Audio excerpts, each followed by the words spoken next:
उससे ज्यादा ईमानदार आदमी मैंने नहीं देखा। उसने साफ कह दिया है कि वो गरीब है, यानी उसे पैसे की जरूरत है, और मेरे पास पैसे के अलावा और है ही क्या। एक बेटी जो कई बार मर्द चुनने में गलती कर चुकी है, एक संजीत जिसका अपनी बीवी से तलाक हो चुका है, और तीसरा निखिल जो एक बागी है और मजबूरन हमारे साथ रहने को आया है। तुम बता सकती हो मैं क्या चाहती हूँ? बता सकती हूँ माँ। तुम्हें आधा अधूरा नहीं, एक पूरा परिवार चाहिए। अब हालात अच्छे हो रहे हैं माँ। निखिल और स्वप्ना यहीं बस जाएंगे। संजीत की छोड़ी बीवी को मैं वापस लाऊंगी, और मैं। क्या तुम उसके साथ घर बसा लोगी, एक परिवार बना लोगी? मुझे बल्दानिया का वो गरीब राजकुमार पसंद है। अगर तुम्हें पसंद है तो अपना घर बसा लो, मगर दोबारा शिकायत लेकर मेरे पास आओगी तो मैं तुम्हें डिसओन कर दूंगी, फारगती दे दूंगी कि तुम मेरी बेटी नहीं हो। तुम्हें बल्दानिया जाना है तो जाओ, मगर अपनी मर्जी से, मेरी मर्जी से नहीं। Is that clear? जी। उस राजकुमार से कह दो कि ईला सिंघानी की इजाजत है।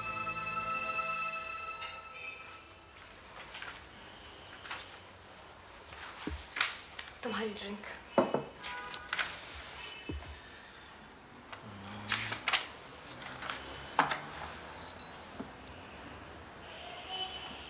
तुम्हें कुछ कहना नहीं है क्या?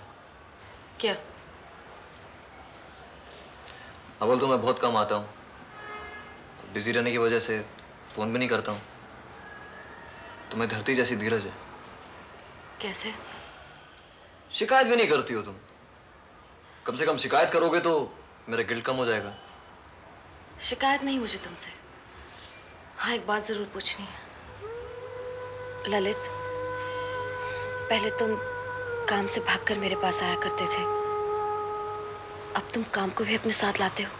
ये काम नहीं है कंचन, ये एक सपना है, एक नई दुनिया बनाने का, और उसे बसाने जैसी बात है ये।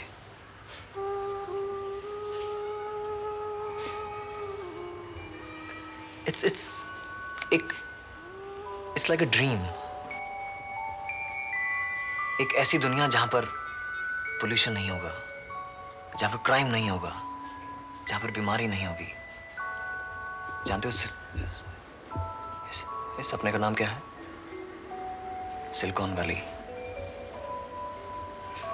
फैक्ट्रीज, ऑफिसेस, और यहां तक कि सड़कों पर काम करने वाले लोग भी गाते गुनगुनाते अपने काम करते रहेंगे, क्योंकि ये जन्नत सिर्फ हमारी नहीं होगी, उनकी भी होगी। आबादी बढ़ाने पर पाबंदी होगी। we'll try to create a balance। तुम समझ रही हो कंचन? माँ के पेट में जब बच्चा जैसे बड़ा होता है और उस माँ को जैसी खुशी मिलती है, ये वैसे ही कुछ क्रिएटिव काम है ये। मैं एक सपने को साकार कर रहा हूं, सिलिकॉन वैली प्रोजेक्ट। अगर एक बार ये पूरा हुआ तो समझो अजमेर का नाम बिजनेस के आकाश पर चांद की तरह चमकेगा। Can you believe it?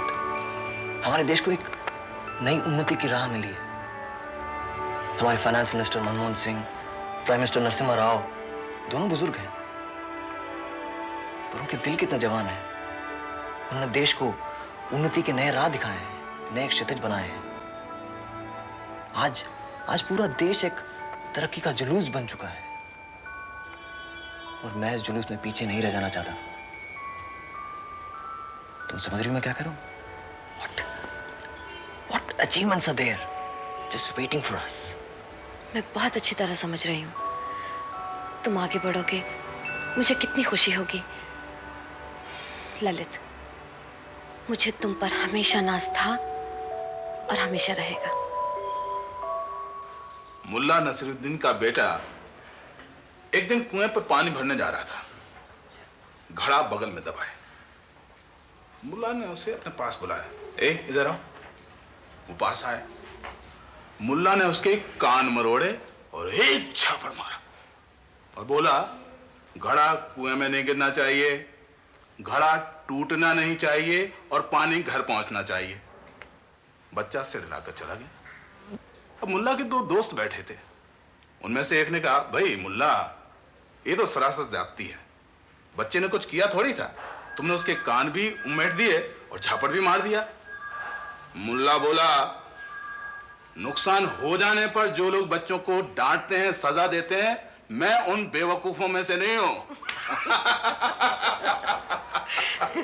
ये मुल्ला अच्छा आदमी लगता है, कभी उसे घर पे बुलाइए। इराक से बुलाना पड़ेगा, और वो भी 700 साल पुरानी कब्र खोद कर।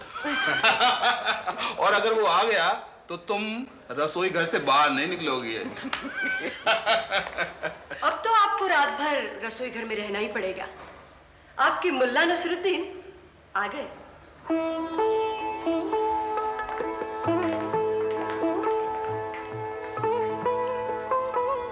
कमाल हो गया, मतलब अलादीन का चिराग हो गया। दिल ने चाहा और दूसरा दोस्त हाजिर। दिल की आवाज तो मैंने भी सुनी, लेकिन अलादीन का फोन भी आया। तो आजकल अलादीन टेलीफोन पर भी बात करता है क्या? मुझसे तो की, पूछिए अपने अलादीन से, अपने ललित से। तुम्हें भी ललित ने फोन किया था क्या? जी, बिगर आपकी इजाजत के मैं क्या यहाँ आ सकता था क्या?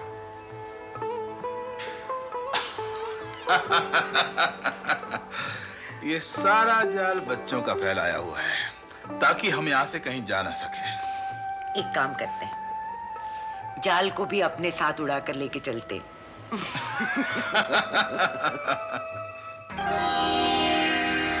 जब मैंने उसे धमकी दी तो चेहरा खरगोश की तरह हो गया, एक मरे हुए हिरण की तरह। आई टोल्ड हिम, छोड़ दो, पर हमारे साथ काम नहीं कर सकते तो छोड़ दो। लेकिन वो छोड़ेगा कैसे? छचुंदू की तरह सांप के मुंह में फंसा हुआ है वो। सिलिकॉन वैली क्या हम पूरा नहीं कर सकते? माँ के लिए वो है ही क्या? इस प्रोजेक्ट को इतना छोटा मत समझो। हमें भी उनकी मदद की उतनी जरूरत है जितनी कि उन्हें हमारी। हालांकि मैं उससे कह आया हूं कि ये माँ और हसमुख के रिश्ते की छाया नहीं, हमारी जंग है। और इस जंग में मैं भी हिस्सा लूंगी। हिस्सा? मैंने तुम्हें ऑलरेडी जनरल बना दिया है। जो खबर हासिल करके तुमने मुझे दी है कि Ajmera Japanese integrated system use कर रहे हैं, वो खबर मैं लाखों रुपए खर्च करके भी हासिल नहीं कर सकता था। सपना, निखिल तो समझता नहीं, लेकिन तुम में मैंने सिंगानीज के सच्चे गुण देखे हैं। ये सिलिकॉन वैली प्रोजेक्ट हमारे लिए एक महान घटना बनने जा रही है।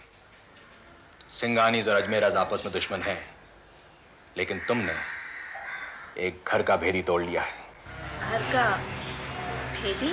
ललित, वो तुम पे पूरा विश्वास करता है और तुम नहीं जानती कि हम इसका कितना बड़ा फायदा उठा सकते हैं। मैं चाहता हूं कि तुम उससे मिलती रहो, उसे पूरी तरह अपनी मुट्ठी में कर लो। उनका हर मूव हमें पहले से मालूम होना चाहिए। मैं आपको यकीन दिलाती हूँ कि उस घर के भेदी से मैं मिलती रहूंगी।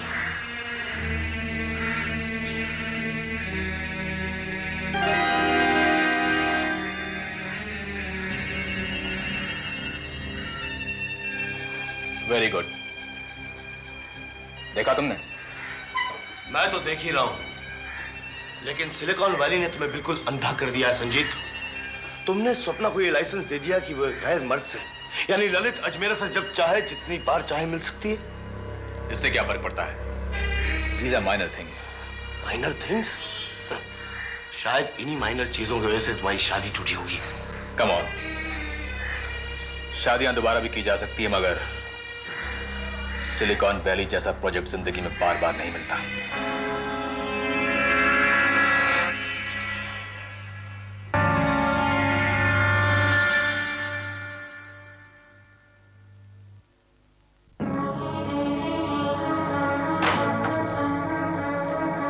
कहाँ गए थे तुम? क्या मतलब? मतलब वही है जो मैं तुमसे पूछ रहा हूँ। कहाँ गए थे तुम? 15-20 साल हो गए, किसी ने आज तक मुझसे सवाल नहीं किया। लेकिन आज मैं तुमसे पूछ रहा हूँ। अब पूछ नहीं रहा बल्कि तुम्हें बता रहा हूँ। तुम अस्पताल गए थे उस औरत से मिलने। औरत? हाँ, माँ बनने वाली है तो उसे औरत ही कहना पड़ेगा। वो दुश्मन है हमारे, दुश्मन। और तुम उनसे दोस्ती करते फिर रहे हो। तुम्हें शर्म नहीं आती? शर्म आती है जतिन, बहुत सी बातों से शर्म आती है मुझे। और इंसिडेंटली वो इंटीग्रेटेड सिस्टम्स यूरोप से मत मंगाना। 3 यूरोपियन कंपनियों के साथ सिंघानिक्स का कोलैबोरेशन है। अगर मंगाना है तो जापान से या चाइना से। तुम्हें यह खबर कहां से मिली? पक्की खबर मिली है। और दोबारा मुझसे ये पूछने की गलती मत करना कि मैं कहां गया था या किससे मिलने गया था। बाबूजी जा रहे हैं और अगर और कोई चला जाए तो बिल्कुल अकेले पड़ जाओगे।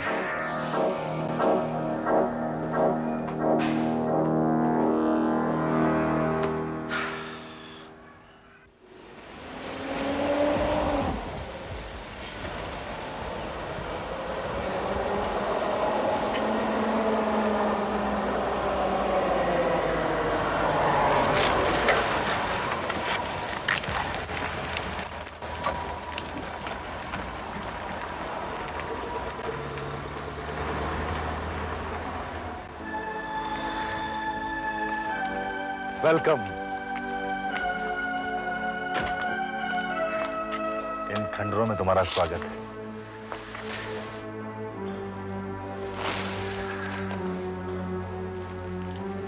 कैसी लगी ये वीरान और सुनसान जगह? शायरों के लिए बहुत अच्छी जगह, या फिर मजनू के लिए। आप लोगों के आने के बाद अब देखते हैं हम क्या बनते हैं, शायर या मजनू। ये जगह कितनी खूबसूरत है।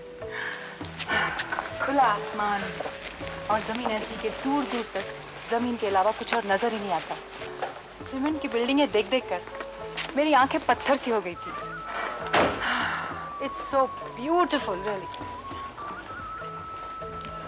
बड़े भैया इन्हें अंदर ले जाएंगे या यहीं अपनी दास्तान पूरी करेंगे आप?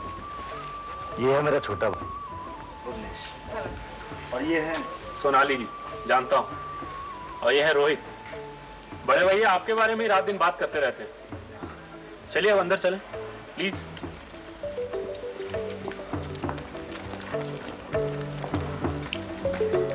सोनाली, मुझे विश्वास नहीं था कि तुम सचमुच आ जाओगे। क्यों? माँ ने कहा था कि विश्वास प्यार की बुनियाद है। आइए बैठिए। Good evening ma'am. आपके कहने पर पुलिस कमिश्नर भागा हुआ है। ये अथॉरिटी सिर्फ आप ही रखती है। जगताप साहब, आपको बुलाने का सिर्फ एक ही मकसद था मेरा।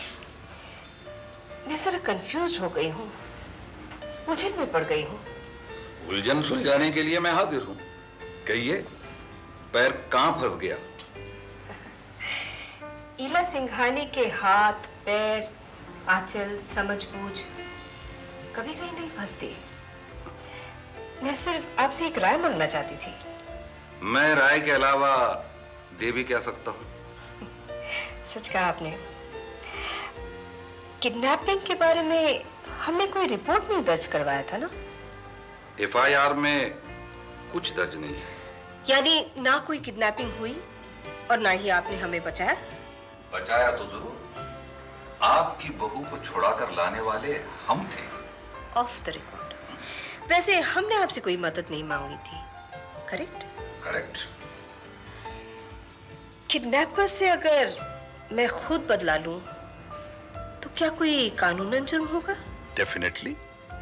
आप कानून की मदद ले सकती हैं, कानून अपने हाथ में नहीं ले सकती। और किडनैपर्स जो चाहे कर सकते हैं? पकड़े गए तो उनकी सजा तजवीज होगी। और ना पकड़े जाए तो? फिर भी कानून ही उन्हें सजा देगा। थैंक यू कमिश्नर साहब। You are welcome. Good day to you. Good day. लानत है सिर्फ कानून पर, जो सिर्फ पकड़े जाने पर ही सजा देता है। मैं उन्हें सजा दूंगी, चाहे वो पकड़े जाए या ना पकड़े जाए। That's for sure। और ये कानून मेरा कुछ नहीं बिगाड़ सकता।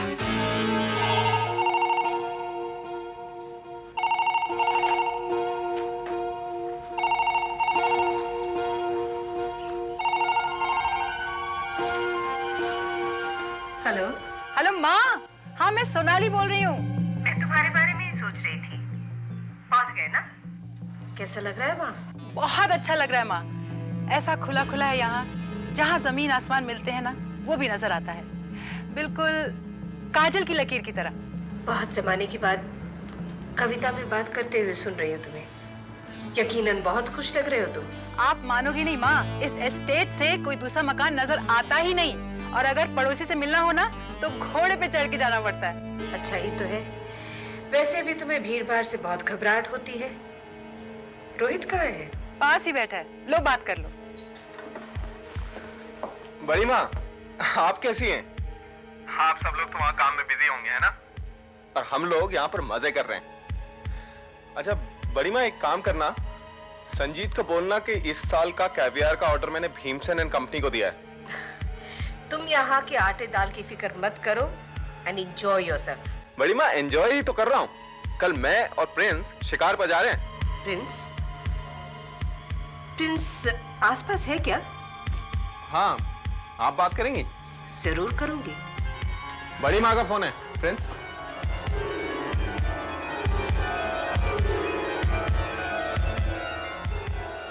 देखिए ना, ये रोहित मुझे प्रिंस बोलकर खामखा शर्मिंदा कर रहा है।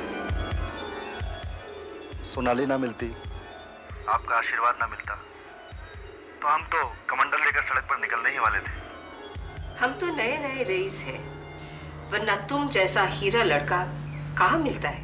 हम जैसे हीरे तो कंकर के भाव भी नहीं बिकते। मुझे बहुत खुशी है कि सोनाली की वजह से मेरी आपसे मुलाकात हुई।